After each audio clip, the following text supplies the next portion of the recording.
The fragile pause in fighting between the United States and Iran has now effectively collapsed, with attacks spreading across the Gulf, civilian infrastructure increasingly being targeted and both sides declaring their commitments under last month's agreement suspended. The latest escalation has also produced the first confirmed U.S. military deaths since fighting resumed. U.S. Central Command says 2 American service members were killed during an Iranian missile and drone attack in Jordan on Friday. 1 service member remains missing, while 4 others were taken to hospital before being discharged. Jordanian authorities said they intercepted 10 Iranian ballistic missiles during the attack. Iran's Islamic Revolutionary Guard Corps claimed it had targeted a U.S. base in Azraq and destroyed 2 American fighter jets. That claim has not been independently verified. The Iranian attack came as the U.S. carried out a 7th consecutive night of strikes across Iran. CENTCOM said the latest raids targeted surveillance facilities, military logistics networks,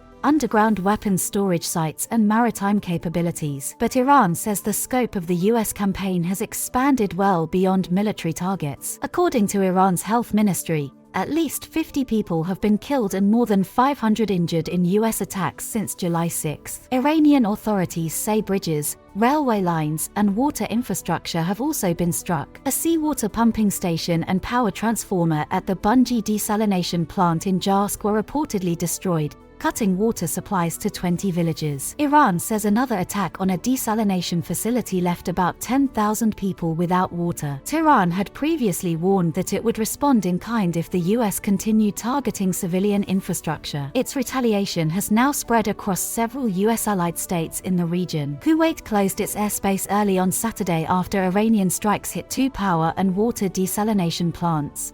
Several firefighters were injured while responding to a blaze, and authorities urged residents to ration electricity. The IRGC said it also targeted a U.S. military fuel pier at Kuwait's Al-Amadi port. Air raid sirens repeatedly sounded in Bahrain, where residents were told to seek shelter. Iran claimed it struck a U.S. warplane assembly site at Sheikh Isa Air Base. The Gulf Cooperation Council has described the Iranian attacks on Jordan, Kuwait and Bahrain as a war crime and a highly dangerous escalation. Legal experts have also warned that deliberately attacking civilian infrastructure, whether by Iran or the United States, would violate international humanitarian law. Neither side, however, appears willing to step back. Iran's Supreme Leader Mujtaba Khamenei has warned that the United States will face what he called unforgettable lessons from Iran and its regional allies. In a statement read on state television, Khamenei accused Washington of repeatedly violating the Memorandum of Understanding signed last month and said President Donald Trump's signature was now worthless and invalid. مکرر شیطان بزرگ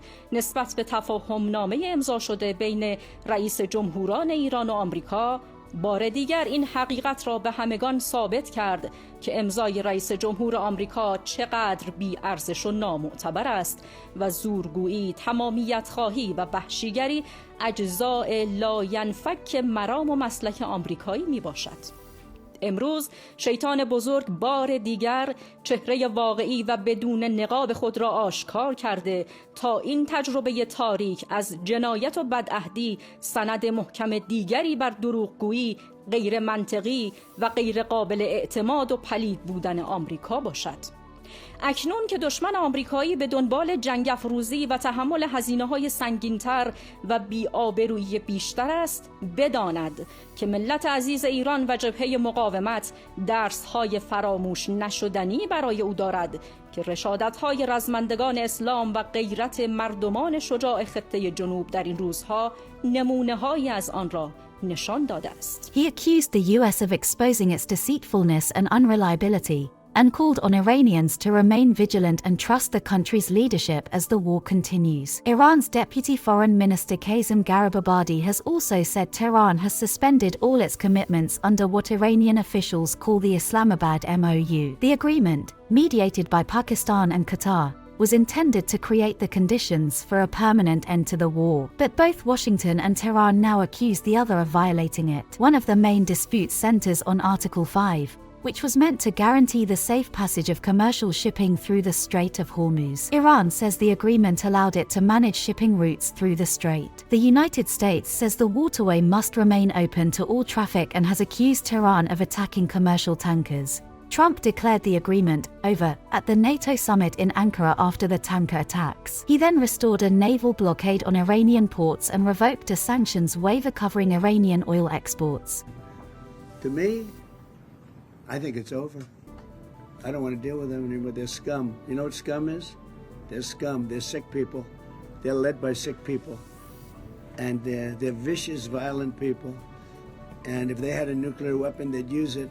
As far as I'm concerned, it's over. The US Navy is now again restricting Iranian vessels, while Tehran insists it has the right to control traffic through the strait. The dispute has placed one of the world's most important energy corridors at the center of the war. There are also reports that Iran's Houthi allies in Yemen could close the Bab al-Mandeb gateway to the Red Sea. Any attempt to restrict both the Strait of Hormuz and the Red Sea would further disrupt global energy supplies, raise inflation, and place additional pressure on the Trump administration. Trump is seeking to bring oil and gas prices down ahead of the November midterm elections, but the expanding US campaign has so far failed to force Tehran to accept Washington's terms or return to negotiations. Iran's leadership views the US-Israeli war, which began in February, as an existential conflict and has shown no sign of surrendering. The war is also deeply unpopular among sections of the American public and is already imposing economic costs at home. Regional governments continue to push for an end to the conflict behind the scenes. But with the diplomatic agreement suspended,